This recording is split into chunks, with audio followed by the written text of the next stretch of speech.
Hi, everyone, and welcome back to this week's episode of the Debrief. Today, we are talking about the Holy Father, Pope Francis. He went on a visit to Hungary. So, what was his message to the Hungarian people? Also, is Pope Francis working on a secret mission for peace in the Ukraine? And finally, we're going to return to one of last week's topics: the disconnect between the Pontifical Academy for Life and U.S. pro-lifers. In just a second, we'll invite Mike back on and dive into the debrief.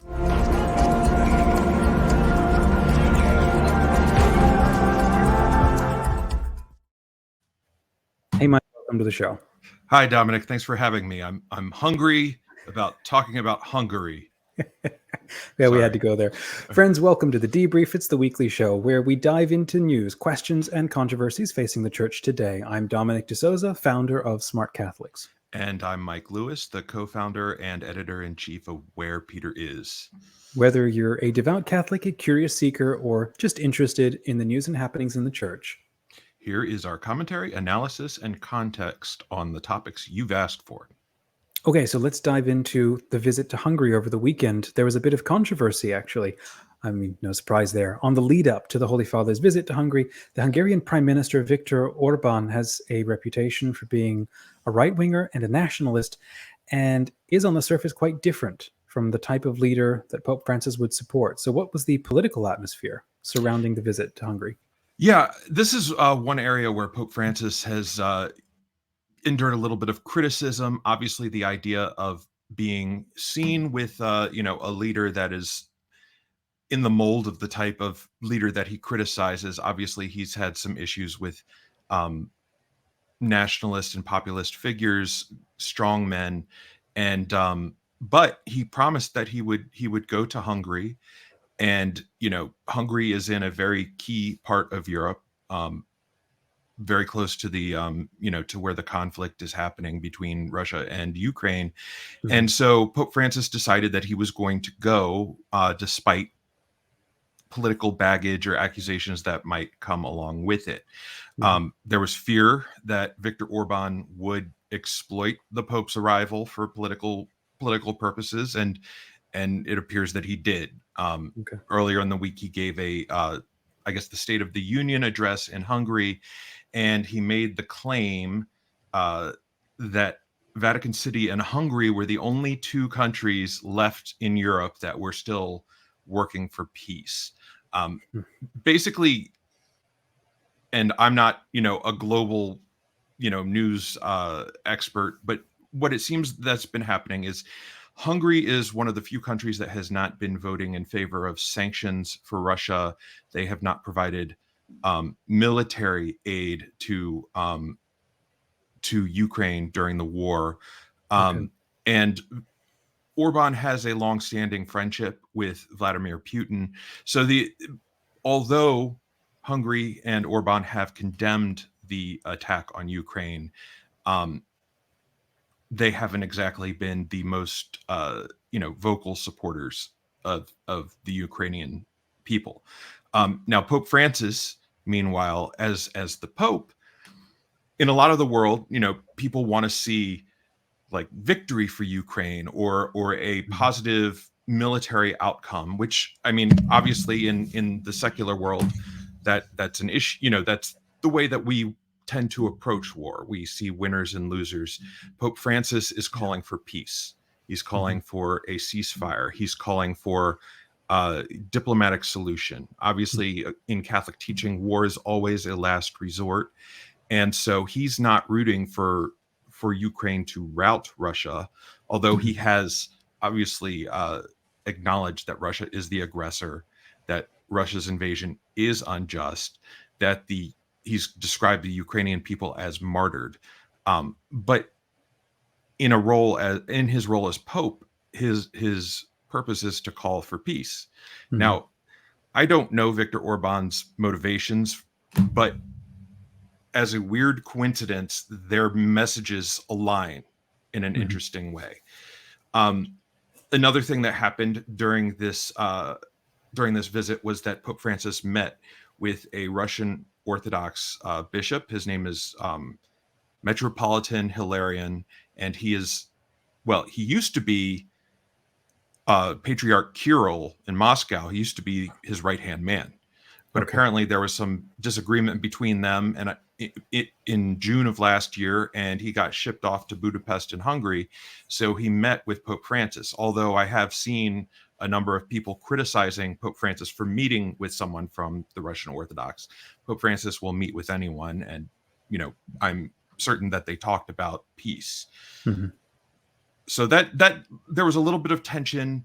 Pope Francis is out of step with what mainstream news and with what most of the West is pushing for, and Viktor Orban was able to leverage that Pope Francis approach to some political advantage, I think. Gotcha. So were there any areas where they did find common ground apart from where they were disagreeing? Or actually, let's start with the common ground. What did they agree on? Yeah, so one of the areas where they definitely agreed was, or where Pope Francis commended the Hungarian people and the Hungarian government, was that they were welcoming to refugees from Ukraine. A lot of American right wingers are very supportive of Hungary, in part because they have strong policies that favor families. If you have 4 or more kids, you get a significant tax break. They've been somewhat resistant to ideological colonization. That's a big issue in that Pope Francis has spoken out about. So in those areas, there was definitely areas of common ground and areas where Pope Francis gave his support to Hungary. Gotcha. And then areas of disagreement, like Yeah, and this was immigration and so on. yeah. I mean, and that's obviously there's Orban and the Hungarian nation as a whole has been very negative towards accepting immigrants, accepting refugees from nations other than Ukraine. And Pope Francis did speak out boldly against nationalism, against populism.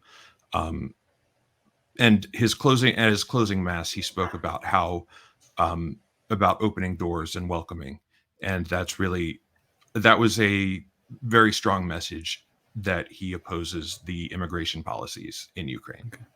So moving on to the war between Russia and Ukraine, he's generally received, the Holy Father has received high marks for diplomacy, but he's consistently received criticism from world leaders and from the press for his stance on the Russian war against Ukraine. So why?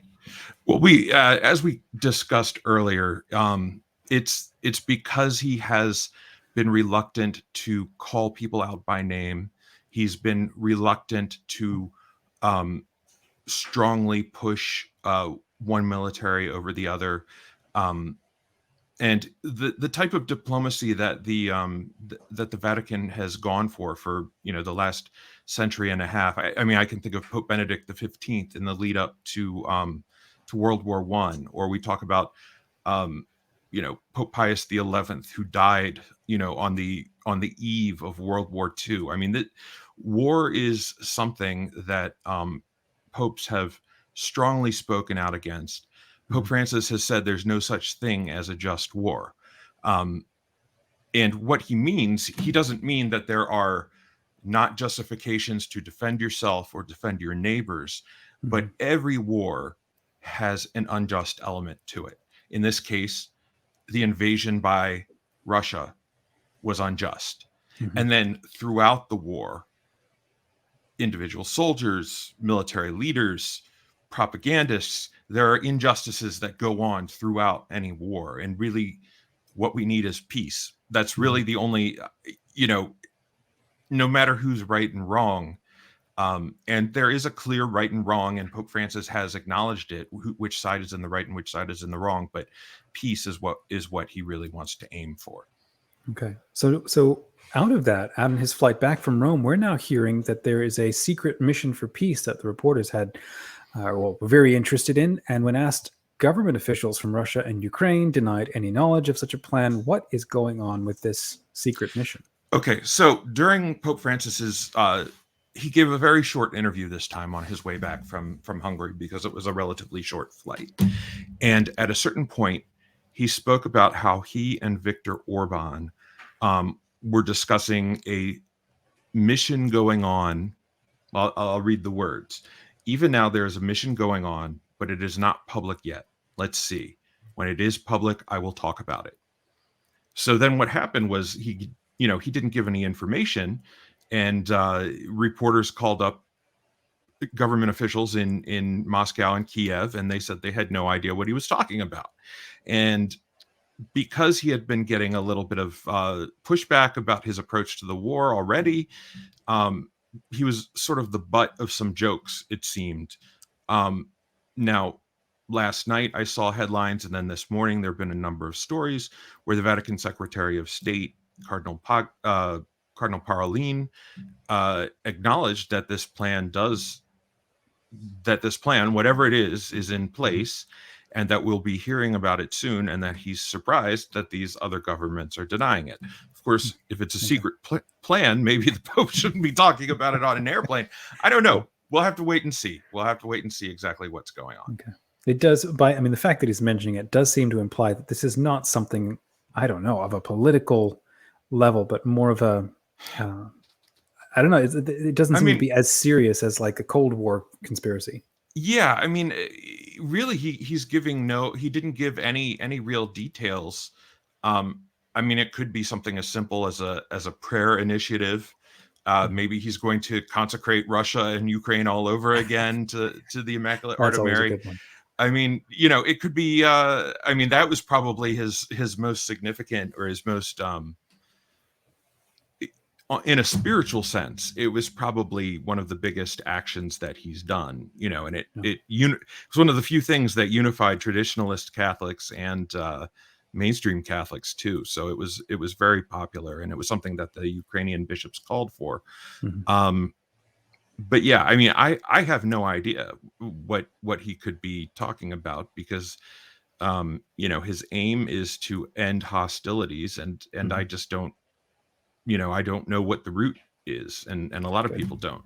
Well, we're going to come back and keep following that storyline, because that's cool. Alrighty. Last week we discussed a lack of effective communication between the president of the Pontifical Academy for Life, Archbishop Vincenzo Paglia, and pro-life Catholics in the U.S. And so you then went on a rabbit hole, a research thing, and you published a long article looking at the background of this disconnect. You mentioned that Archbishop Paglia was put into a tough position. What do you mean by that? Well, so what I did, last week I expressed a lot of frustration, because there's this very consistent inability of Archbishop Paglia and the later clarifications of the Pontifical Institute for Life to explain what he's talking about. He'll say things that are, interpreted as anti-pro-life or pro-choice or pro-death talking dog whistles. And he's in this tough spot. And in the article, I basically dug deep. Now, Archbishop Paglia has two jobs. He is the president of the Pontifical Academy for Life, and he is the chancellor for the John Paul II Institute. And both of these have long histories of, tension with Pope Francis, especially the Academy for Life. Not just with Pope Francis, going back to Pope Benedict's day. And this is what I didn't really realize was the Pontifical Academy for Life, which was founded by John Paul II in 1994, was an academic academy. That there's also the Pontifical Academy for Sciences, the Pontifical Academy for Social Sciences. There used to be the Pontifical Academy for the Family, which was Archbishop Paglia's previous job. That was folded into another department. But the Pontifical Academy for Life, rather than being a research organization or one that evaluated moral issues and came up with ideas and engaged in dialogue, it had grown quite large, and it was a number of members who had lifetime appointments, and a lot of them were more like activists rather than members of an academy. So, for example, in 2009, the then president, Archbishop Rino Fisichella, sorry about my pronunciation, he wrote an editorial about, and I don't know if anybody remembers this case, but it was a 9-year-old girl in Brazil who had an abortion because she had been raped by her stepfather. Obviously, abortion is wrong. Circumstances of this entire affair were tragic. It's one of those really tough cases. Her archbishop decided to make a sort of a public show of excommunicating everyone who was involved in publicly, announcing the excommunication of everyone involved in this abortion. Now, involvement in abortion carries an automatic excommunication with it. It needs to be, the bishop needs to absolve that. But because this was such a tragic case, Archbishop Fisichelos, decided that, or his response was that this archbishop maybe had come across too harshly and too unfeeling by focusing rather than focusing on the tragedy of this poor little girl, focusing on the excommunications. Well, 27 members of the Academy wrote a letter of protest. 5 of them essentially called for his head. So this is the kind of thing that would happen, in this academy. And by the time Paglia was put into this position, a number of these members of the academy had become very vocal opponents of Pope Francis. Some of them had signed petitions accusing him of heresy. Some of them had written papers or articles accusing him of heresy. So it was, and so basically what Pope Francis decided to do, and this is, read the article for more of the details, but he basically put Paglia in charge. He said, I'm going to refound the institute.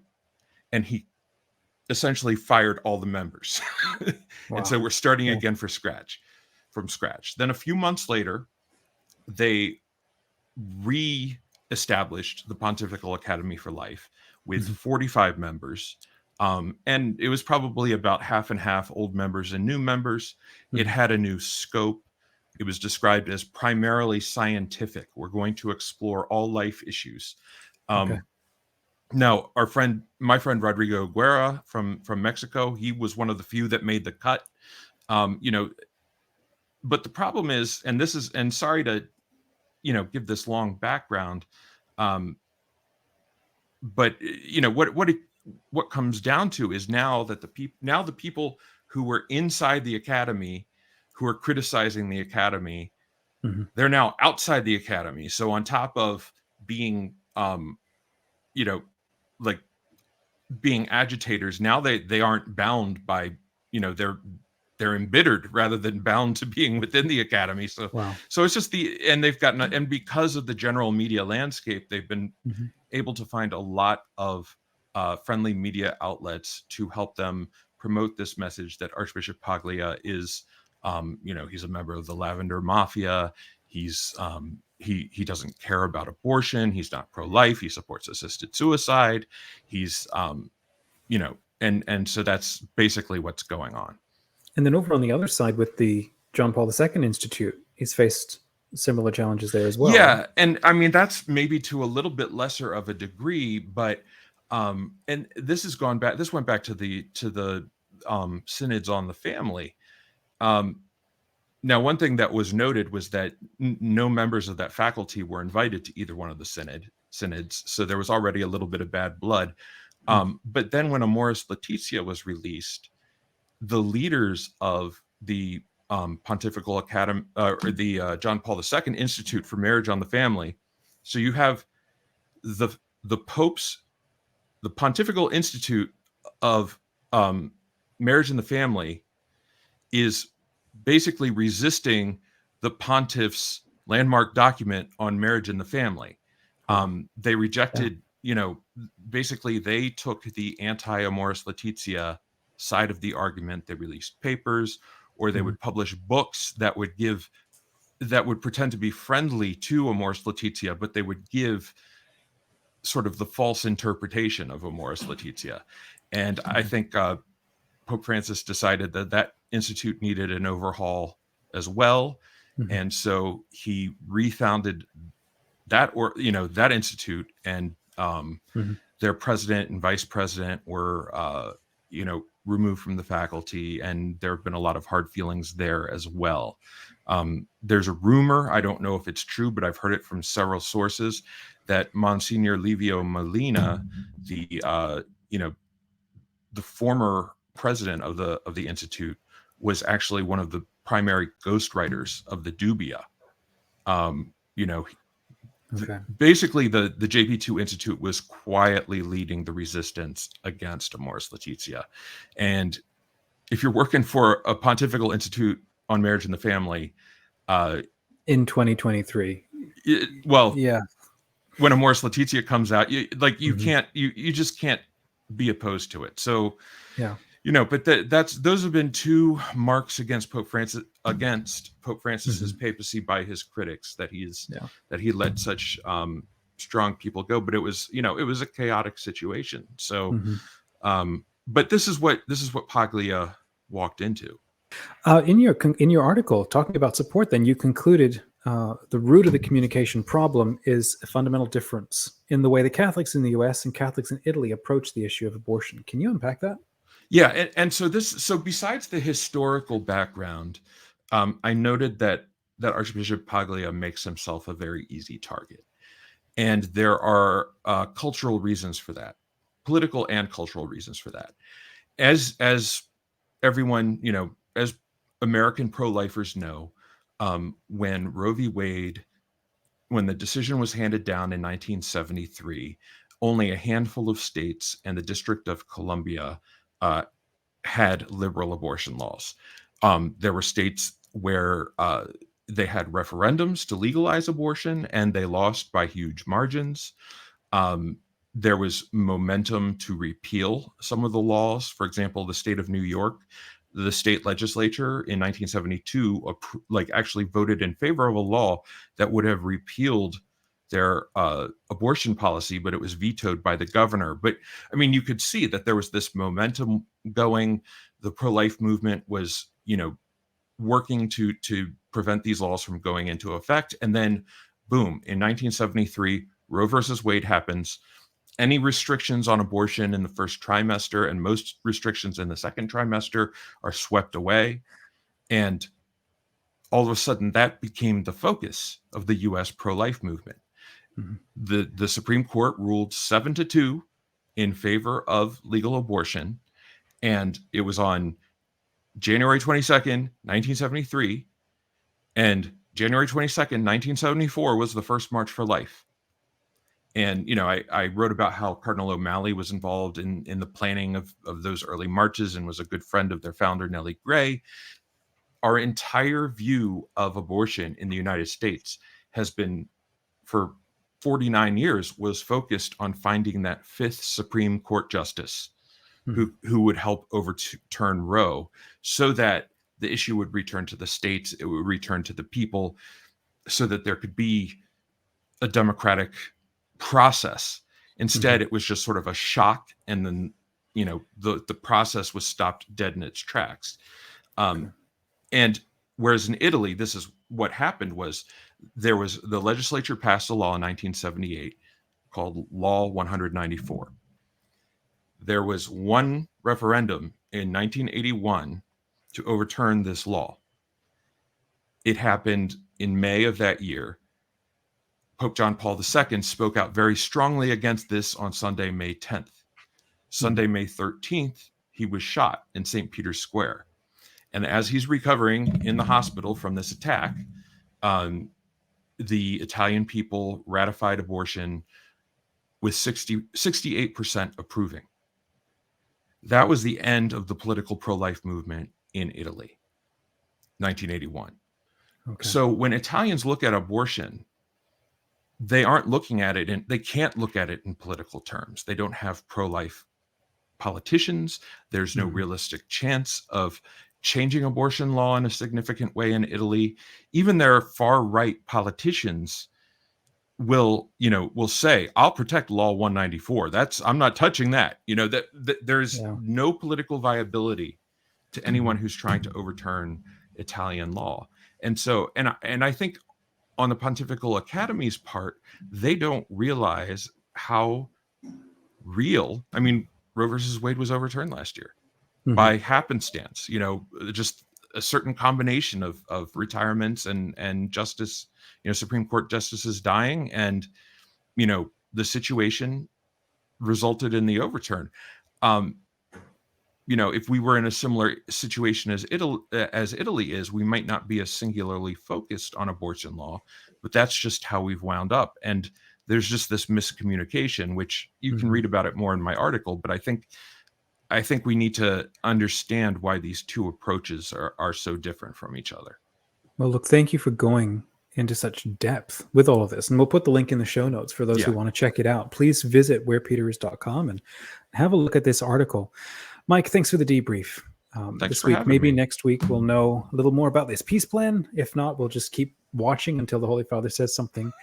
That's right. Any other links or topics that we've covered today will also be in the description if people want to read a little further. This conversation is brought to you by SmartCatholics.com, the free online community for millennials, creators, and learners. Join the private Where Peter Is group to ask questions, share your insights, and suggest topics for our next episode. If there's something going on you'd like us to weigh in on, we'd love to hear from you.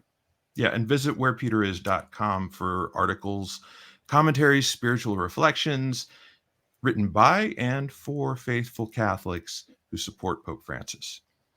Please share this episode with friends, family, and followers. Hit the subscribe button to follow Where Peter Is. Also, please hit that like button if this was helpful to you in any way, and drop a comment. It really does help YouTube share this video with like-minded people. Absolutely. Subscribe twice if you can. But anyway, and if you're interested in supporting us even more, please consider becoming a Patreon sponsor for Where Peter Is. Your generosity will help us to continue to improve the show and to continue to run the website. Thanks for joining us, friends. When it comes to news and controversies in the Catholic Church, stay curious, informed, and engaged. God bless. You.